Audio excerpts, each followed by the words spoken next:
Subscribe to my channel Arnav Verma for all latest Indian cricket updates. Click the notification bell for notifications of all the videos.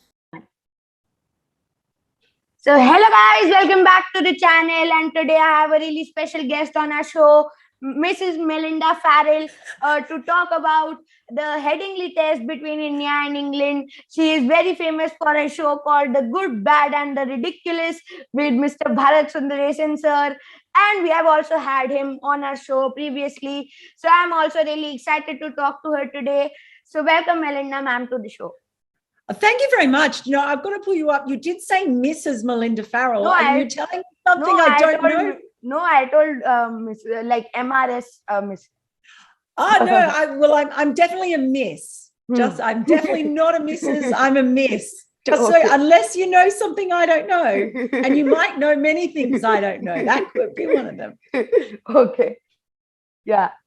So we're going to talk about the Headingley Test in which India badly lost, which was something which was not expected because the test before that was the Lord's Test, in which it was a historic game, which India, like, it was a game in which England were mentally down, and they came up very nicely in the Headingley Test, if you put that into words, because the way they lost, they got out on 120 runs all out and in 2 sessions in 60 overs.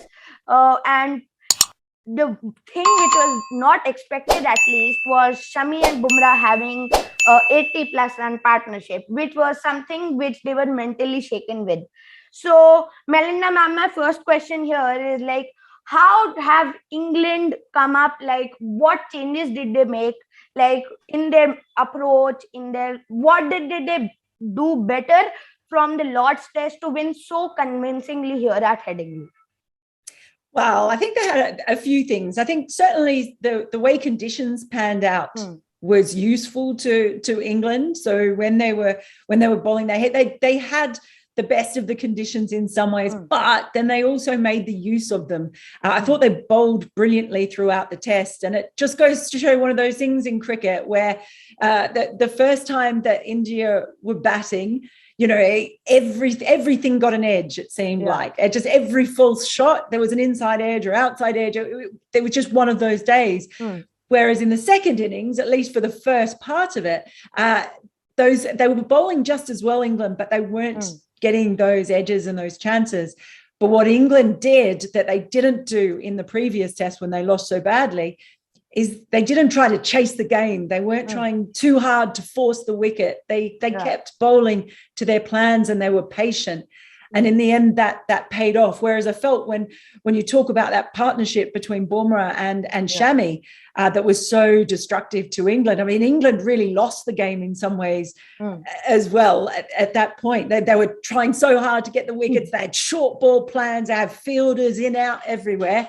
And in the end, that kind of allowed, they shook themselves up a little bit. So I think that was one of the things that was quite different in the second game. There's certainly two things that I guess gelled to help them, and they were, you know, helped by a few mistakes. There were some great balls that got Indian batters out, and you know, you'd have to put your hands up and go, right, well, you know, that's just going to happen in international cricket. There were probably ones that some will look back at and go, yep, that really wasn't what I wanted to do, and so they sort of helped with their own demise. Well, one thing it just goes to show, I think, don't let anyone tell you that momentum is a thing, because people talk about momentum in cricket and who's got the momentum, has the momentum shifted. Forget all about that momentum stuff. And if you don't see, if you can't really just see from this series or the series that was in Australia as well, I think often people talk about momentum, and it's usually just one team being slightly better than the other, or being better on the day, or having conditions, or whatever it is. So don't listen to them. If they tell you it's all about momentum, don't you listen to them. Yeah, so that was something which I also, like, I was having a talk with someone a few minutes ago, and they told me the exact same thing, like, don't let so, like, it was the exact same words. So yes, momentum is not a thing in cricket, because like we have few examples, because when India got out on 36, it was like India were badly shaken by that. But then they came back. They won brilliantly against the Aussies when they were mightily injured. When like they had 11 players to play with, and those 11 players played. They didn't even have a 12th player. So that was the case. And again, at home also against England, they lost by 200 odd runs, and then they again came back with it. So like by going by these examples, we have examples of India going down badly and then coming back again. So I'm For totally sure. yeah. So I think India, even if you see like that, India are not 1-0 down. It's still 1-1. So the series is equal. It's not like some team is trailing, some team is losing, some team is leading. So yeah, I agree to you. So now my next question is like, what should India do in the next game? Like, what is something which they lacked in the last game, and do you see any playing 11 changes? Because and in the last game, do you think like India played the right 11 in the last game? I'm really bad with selections. So I think it's really easy to, especially say, if you look back, you can always go back to the last game that they lost and say, see, I told you they should have played this one or that one. So, that it's a bit of a mugs game in a way. We're always wise after the fact. So one thing I will say is that the conditions may play a big part. So they're going and playing at the Oval next. They will be after that going and playing at Old Trafford. Now the Oval is a ground that is probably one of the more spin-friendly grounds in England. Yeah, and the thing which I remember from Oval is the delivery which Adil Rashid bowled to KL Rahul when he was playing at 149. The amount of turn which that delivery had, I was like, and now looking back at that delivery, it's like you have an example of how much it turns at the Oval. So you need to play Ashwin there. Well, yeah, and we haven't seen Ashwin play in this. I'm always amazed, and I get why when you look at various balance of the team and all that sort of thing, why you might go with it without him sometimes, I guess. But it's always such a shock to me whenever you see Ashwin not making the 11, because I think he's a brilliant cricketer. He's such an intelligent cricketer. Yeah. But I think conditions now, and it's getting towards the end of the summer in England, so you have the Oval perhaps having a bit more turn, and you might even get turn at Old Trafford could actually be quite useful for spinners. And then you've also got left-handers in the England lineup. So I say to you, I'm always amazed when he doesn't make the 11, but I do think it would be even more difficult to leave him out for these final two. And he really liked bowling at the Oval as well. Yeah. He took quite a few wickets there recently when he was the playing. county game which he played for Surrey was 2 at the Oval, where he took 6 wickets. That's the one. See, I know you've just done your research, man. I'm impressed.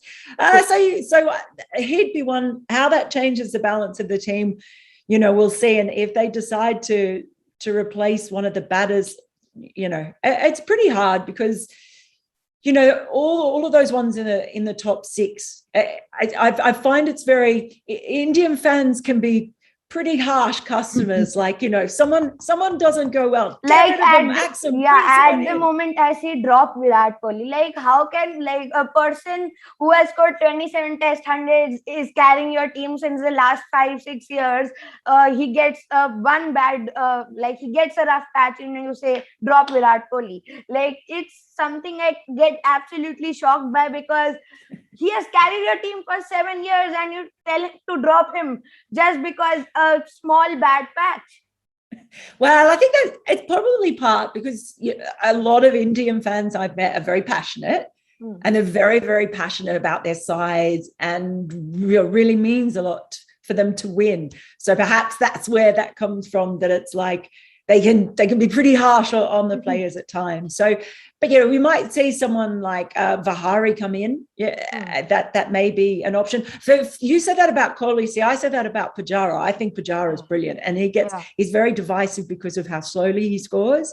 But I've seen him absolutely wear down teams' bowling attacks and make it a lot easier for others to come through. So I've always been a big admirer of Pujara. And I think players like he and Virat Kohli are just too good to, like, if they have a rough patch, it ain't going to last forever. Like Virat Kohli's will not last forever. He'll be back. Don't worry. Yeah, like he showed glimpses of form in the last inning. Like, I think the only reason he got out in the second inning was like he hit a flick, then he played a wonderful on drive, and then I thought he just became a bit too overconfident and like he wanted bat on ball, because the last two shots which he played were like it was like a flick, then a beat outside off stump, and then a wonderful on drive. So he again was like, I want bat on ball, and then it was not too wide a delivery, but he had left better ones before. So he nicked that one, and then I think it was a pretty good catch at slip by Joe Root. Oh yeah, it was a very good catch, and he has been tempted to drive. It's almost like a compulsion to drive, and I think about, very mentally wanting to take the game on. And if you watch. There's a great example. I don't know if you've seen the ECB have put up on Twitter this compilation of all Joe Root's scoring shots. Have you seen that? Yeah. You see how much he just scores. There's barely a drive in there. I don't even know if there's one, but there's hardly any in there. And it was all about just moving the ball around, whether it be offside, leg side, little clips, like nudges. The way he rotated the strike, in that I see so many singles in which he's just defended and run a quick single. Yeah. So that's the way that obviously it's been a bit better to play the moving ball in England, and that's something Joe Root's done really well. It's something Virat Kohli looked a lot better at in his last innings as well. But it takes time. There's a lot of pressure. He wants to do well, and he'll be back. Yeah, he'll definitely be back. Now talking about Pujara and basically the middle order. India's middle order wasn't firing, and still now the whole middle order isn't firing. It's like out of the four people in the middle order, Pujara, Virat Kohli, Rahane, and Rishabh Pant, there's one knock in which Rahane will score a bits and pieces knock. There will be one knock in which Pujara scores. There will be one knock in which Kohli scores. There will be one knock in which two of the four will score, but I haven't seen a knock so far in this series where 3 or 4 of them have scored. Especially in all the knocks, Rahane has won 50, Virat has won, Pujara has won. Rishabh Pant hasn't been performing also in the series. So what do you think? Like, what does the middle order need to do well? Or like all of them are out of form. Before you used to see at least one is out of form, one is in form. Now the problem has been, except Rohit and Rahul, Rohit Sharma and KL Rahul are giving wonderful starts to India. But if they are failing to do so, the middle order isn't able to carry the team, which used to be the case for so many years for India. Like you used to see Pujara in the 2018 tour against Australia. He was absolutely magnificent. In 2018 against England, Virat Kohli was magnificent. Like there's one standout batsman from the Indian middle order each series when you play overseas, whether it's Pujara, whether it's Virat, whether it's Rahane also. But this time you haven't seen that one standout batsman so far from the middle order. It has been the openers for India. So what do you think should the Indian middle order do to replicate that, or do you see some change in that middle order?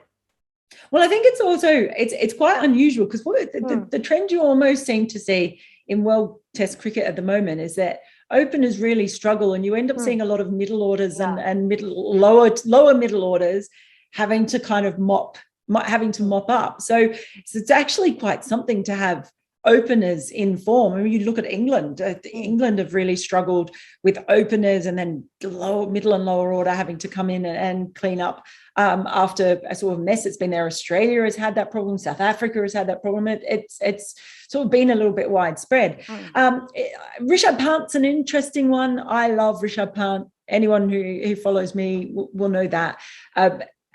And what he can do is really special. And he's still developing, I think, as a test player.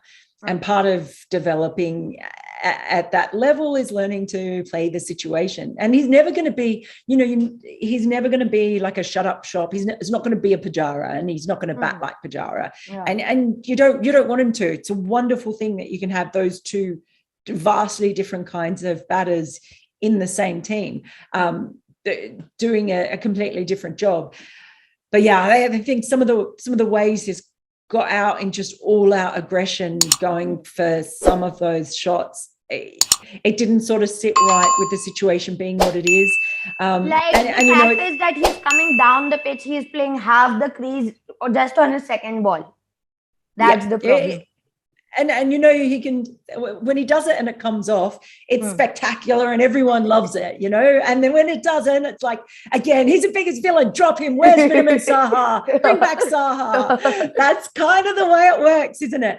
But at the moment there is that idea of playing the situation.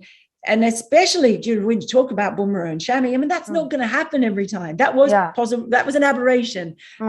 So for him, realizing too that there are times he's going to have to bat with the tail and steer the tail and take on that responsibility. So that is an interesting one. Look, Rahane is another one. I know he's been coming under that sort of pressure as well. And another one who, when you look in recent times, the way he led India in Australia was absolutely phenomenal. It was really brilliant. I don't know if they're all out of form too. England have bowled pretty well to them. Yeah. They've come up against in certain places, like that opening spell by Jimmy Anderson on day one. I mean, any test team in the world will struggle against he didn't get the wickets on the prettiest of deliveries, but the deliveries he bowled before that and after that were absolutely spectacular. Yeah, and he was really well supported, I think, by Robinson in particular, and then solid support from Overton as well. But Ollie Robinson is a really good foil, I think, for Jimmy Anderson. So, there's a bit in that. You have to sort of give them a bit of credit for that as well. I certainly wouldn't be calling for anyone's head in there. If they do go to someone, maybe it's recency bias, but after seeing Hanuma Vihari, limping on a tiny thread of a hamstring, which I think was all he had left at Sydney when he battled through that with Ashwin taking all those body blows. He's put a lot on his line, put a lot of himself on the line for the team. So he could be one that perhaps they look at. But I don't know. As you say, there's 2 games to play.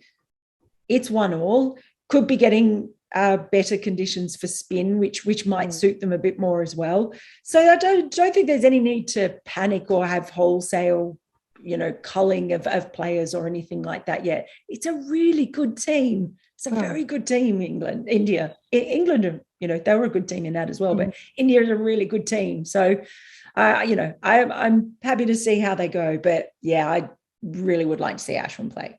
Yeah, same here. So my last question is that when you talk about India, in the last game, they were totally like their bowlers also didn't fire like you expected them to do. Getting conceded 400 runs is not an abbreviation because it's too much. It was looking like a totally different pitch for England, because when your team gets out on 78 and then the other team scores 400 plus, it's something like your mind gets totally shaken. So do you think any of the bowlers might also be rested in the next game? I think that the one who looked like he was most tired perhaps and struggling was obviously Ishant Sharma. So that he was the one who clearly was, and then he's gone, he has those games where he's just absolutely brilliant as well. Overall, they don't perhaps move the ball as much or with as much control as the way England's bowlers have been able to do. And what England have done really well is they've just bowled really, really good lengths, a bit fuller. They've nailed their lengths really, really well. And so sometimes India haven't. It's not that Shami's a terrific bowler. Bumrah, of course, he's a brilliant bowler. So it's a great attack, and we've seen the depth of the attack this year. But familiarity of conditions does really help, and knowing the ends at Headingley, that makes a big difference as well. And I just think England have bowled really smartly, but possibly Ishant Sharma was the one who looked like he was. It struggled. And the hard thing is, Joe Root made them bowl for a long period of time. So you have these back-to-back tests. It becomes a bit difficult. You might see the pace drop off a little bit. So, but again, either overall as a bowling attacker, and you've got Siraj and you've got Thakur and these are, other bowlers, Umesh Yadav, there's been this production line of terrific Indian fast bowlers that have really come through in the past years. So let's just admire the fact that England basically knew how to bowl in those conditions on those pitches on that pitch a bit better in the last game. Yeah. So thanks, Melinda ma'am, for coming to my show. I totally agree with the thing. Like Ishant Sharma, I think should be rested / dropped, whatever. It's according to the team management, because he wasn't in the best of rhythm, and I think he was strangling to the run up. Also, his run up was also not perfect. So I think he might be replaced by Ashwin or Shardul Thakur, anybody. So till then, we'll meet you all in the next video. And thanks again to Melinda ma'am for coming today. So what are your final words, Melinda ma'am? Then we'll just wrap up the show. Oh, well, I'd just like to say thank you very, very much for having me on today. It's a pleasure. And I'm really impressed just by your energy and enthusiasm and how much you love the game. Thanks, ma'am. Till then, we'll meet you all in the next video. Subscribe if you haven't, and also follow Melinda ma'am on Twitter. Subscribe to her show subscribe to her YouTube channel of Melinda Farrell, and as she is known for her famous shows of The Good, The Bad, and The Ridiculous. Till then, we'll meet you all in the next video. So goodbye, guys, and see you in the next one.